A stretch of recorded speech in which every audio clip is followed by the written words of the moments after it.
Go to YouTooAmerica.com, enter your zip code, and if your local cable company does not carry the premier social media TV network, then tell them they need to get a little Youtoo America cool faux show.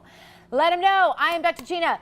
Palestinians called for another day of rage today, and violence broke out across Israel again today, and Joseph's tomb was trending today after the Palestinians set fire to the ancient burial place of Joseph.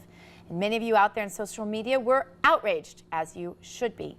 We've seen many ancient sites now just completely desecrated recently across the Middle East, and our Israel expert, Barry Nussbaum, here to discuss. Barry, if we continue down the path that we are going in America, is this what we can expect? And if so, what is your projection as to how long that would be before those sorts of days of rage would start happening in America, where our buildings are just systematically destroyed? Great surprise question. I'm thrilled you asked. Barry tries to get me to give him my questions before the segment, and I never will. That's the and you always surprise me. But you know what? That's the question of the day, and it's going to last 15 months and a couple of days. But I mean, is it, though? No, I'll tell you why. I'll tell you why it is. Well, but let me ask you just one follow-up to this before I let you answer, because on The View today, as you may have seen, they were asking Ann Coulter, and it sounded about illegal immigration, and it sounded as if they have no concept whatsoever. I mean, there's such a division.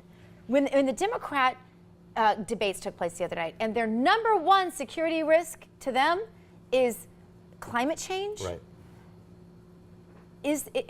Are you and I just paranoid? No, I think it's a perfect question. I'm so glad you asked it, and I can tell you the date it's going to change, and that's the inauguration of the next president of the United States, even if it's a Democrat. And here's why. Today, in a press conference, the president, when he appeared with the leaders of South Korea, was asked repeatedly by reporters who didn't want to talk about Korea. They wanted to talk about what's happening in Israel, what happened to Joseph's tomb. It's a sacred site to Jews, Christians, and Muslims, and they burned it down. Right. And what did the president say?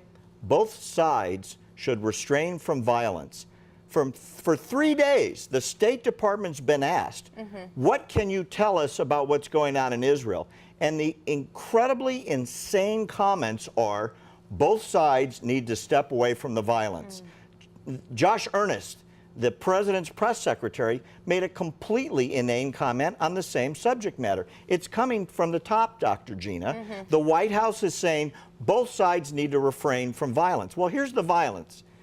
There's a radical Muslim preacher, Mohammed Salah, in Gaza, that's been giving sermons that you can watch on YouTube if you want to. They're translated, where he says, the Quran says, as Muhammad did, find, track down, and kill the Jew. And this is the kind of knife you use, as dictated in the Quran, and then he teaches them how to do it. That call for genocide has been picked up, get this, by the president of the Palestinian Authority, Mahmoud Abbas, Abu Mazen, who has made numerous comments in the last 2 weeks about spilling sacred blood in Jerusalem to take back the Muslim sites. Now, Muslim sites that he cites that he wants defended, the Temple Mount, where the temple was, Jesus was there, and get this, the Church of the Holy Sepulchre, maybe the holiest site in Christendom, where Jesus was taken down from the cross, he declares is a Muslim site. He's inciting mass murder. So today, yesterday, the day before, there's hundreds of videos now of Palestinian young men running down the streets with that sacred knife, killing men, women, children, anybody they can find. But Barry, what can stop this? I mean, really, what can stop this? I mean, is this a situation where you think that Netanyahu should have a specific action on these people? Do you think he will? Well, let's imagine it this way. We're in Southern California. If this was happening, say, in Los Angeles or San Diego on main streets, you would see 10,000 troops armed with weapons and bulletproof vests shooting to kill anybody with a knife. The Israelis are being constrained by world opinion that is saying both sides need to step back. You know, there was a joke, sort of a joke, after 9/11, where the Arab press was mischaracterizing 9/11. And the joke was, the way it was reported in the Arab press and in Europe, 10 Arab men killed in plane crashes today in the United States.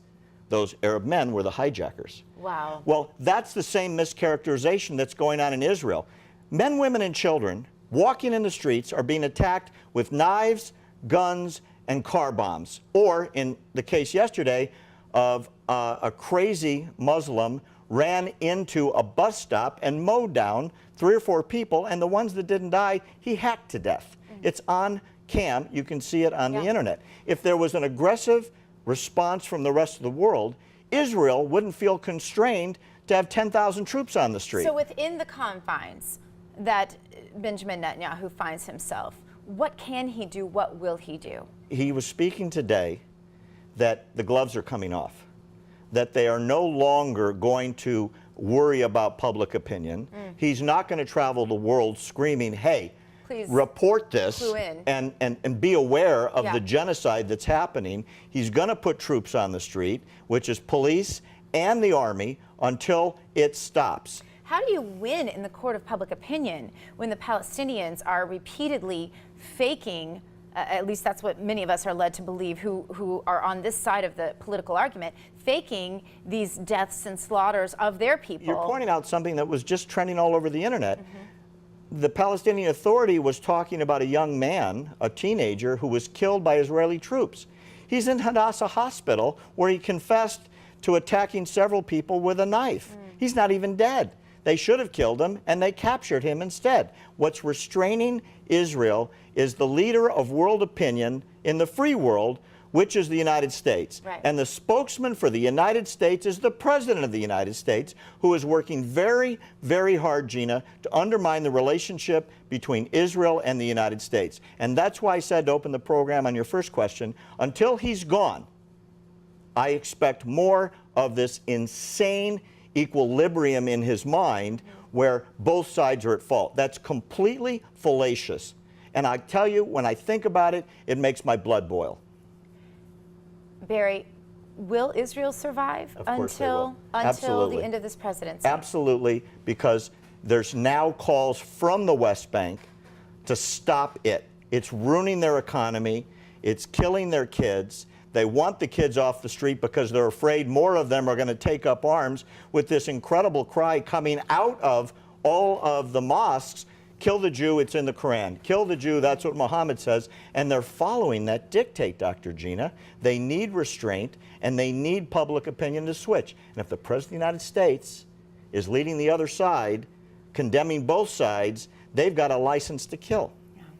Well, Barry Nussbaum, we'll be watching that absolutely for sure. Now.